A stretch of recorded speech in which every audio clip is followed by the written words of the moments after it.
आज हम भारत के एक ही राज्य में हुई दो ऐसी वारदातों को देख रहे हैं जो सिर्फ कुछ ही दिनों के फासले पर हुईं। और ये कहानियां इतनी मिलती जुलती हैं कि एक सवाल खड़ा होता है, क्या ये सब सिर्फ एक इत्तेफाक था? चलिए कहानी की शुरुआत करते हैं एक बहुत ही चौंकाने वाली और सच कहूं तो परेशान कर देने वाली बात से।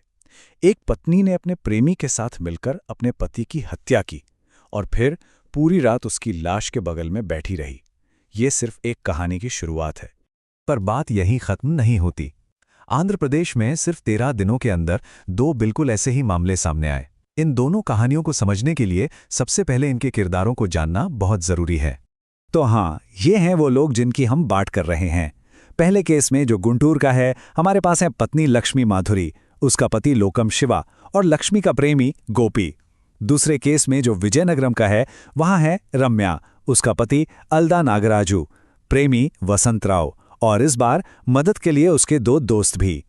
इन किरदारों को याद रखिएगा क्योंकि इनकी कहानियां एक बहुत ही अजीब तरीके से एक दूसरे से जुड़ी हुई हैं। तो सवाल ये है कि इन दोनों मर्डर्स की प्लानिंग हुई कैसे? दोनों ही मामलों में साजिश की शुरुआत हुई घर के भरोसे को तोड़कर, ताकि पीड़ितों को आसानी से बेबस किया जा सके। जरा धोखा देने का तरीका देखिए। पहले केस में लक्ष्मी ने अपने पति शिवा की बिरयानी में नशीली दवा मिला दी, मतलब एक नॉर्मल सा डिनर एक जानलेवा जाल बन गया। वहीं दूसरी तरफ रम्या के प्रेमी ने उसके पति नागाराजू को होटल में ड्रिंक्स के लिए बुलाया, मतलब दोनों ही मामलों में रोज की आम चीजों को ही मौत का हथियार बना दिया गया। तो जब विक्टिम्स बेबस हो गए, उसके बाद क्या हुआ? और यहीं इन दोनों केस की सबसे डरावनी बात सामने आती है। सुनकर अजीब लगता है, लेकिन सच यही है। दोनों ही मामलों में हत्या का तरीका बिल्कुल एक जैसा था, तकिए से दम घोटना। ये वो खौफनाक कड़ी है जो इन दो अलग अलग घटनाओं को एक ही पैटर्न में जोड़ देती है। अब जरा दूसरे केस की प्लानिंग को देखिए। ये कोई गुस्से में अचानक किया गया काम नहीं था, बल्कि पूरी सोची समझी साजिश थी।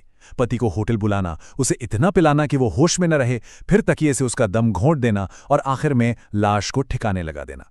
हर कदम पहले से तय था, जो इस जुर्म की ठंडक को और बढ़ा देता है।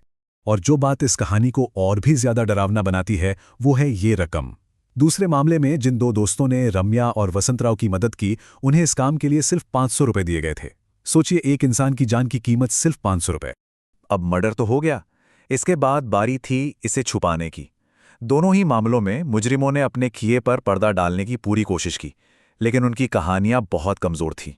दोनों ने बचने के लिए अलग अलग कहानियां गढ़ी। एक तरफ लक्ष्मी ने एक घरेलू झूठ बोला, सबको बताया कि शिवा की मौत हार्ट अटैक से हुई है। वहीं दूसरी तरफ रम्या और उसके साथियों ने सबूत मिटाने की कोशिश की और नागराजू की लाश को एक सुनसान जगह फेंक दिया, ताकि ऐसा लगे कि ये कोई एक्सीडेंट था। और ये पहले केस की सबसे हैरान कर देने वाली जानकारी है। अपने पति की हत्या करने के बाद लक्ष्मी पूरी रात उसकी लाश के पास बैठी रही और रिपोर्ट्स के मुताबिक वो पॉर्न वीडियो देख रही थी। ये दिखाता है कि उसके अंदर पछतावे का कोई नामो निशान नहीं था। लेकिन कहते हैं ना, सच ज्यादा देर तक छिपता नहीं, और इन दोनों मामलों में भी यही हुआ। इतनी प्लानिंग और इतने झूठ के बावजूद दोनों ही साजिशें बहुत जल्द बिखरने लगी। तो सच बाहर आया कैसे? कई वजहें थी। पहले केस में पड़ोसियों को लक्ष्मी की कहानी पर बिल्कुल यकीन नहीं हुआ, क्योंकि वो लोग पति पत्नी के झगड़ों के बारे में जानते थे। फिर परिवार वालों ने शिवा के शरीर पर चोट के निशान देख लिए, और आखिर में पोस्टमार्टम रिपोर्ट ने सारे झूठ से पर्दा उठा दिया। और फिर आया वो एक सबूत जिसने सारे झूठ की पोल खोल दी, पोस्टमार्टम रिपोर्ट। दोनों मामलों की रिपोर्ट में यह साफ हो गया कि मौत हार्ट अटैक से नहीं, बल्कि दम घुटने से हुई थी।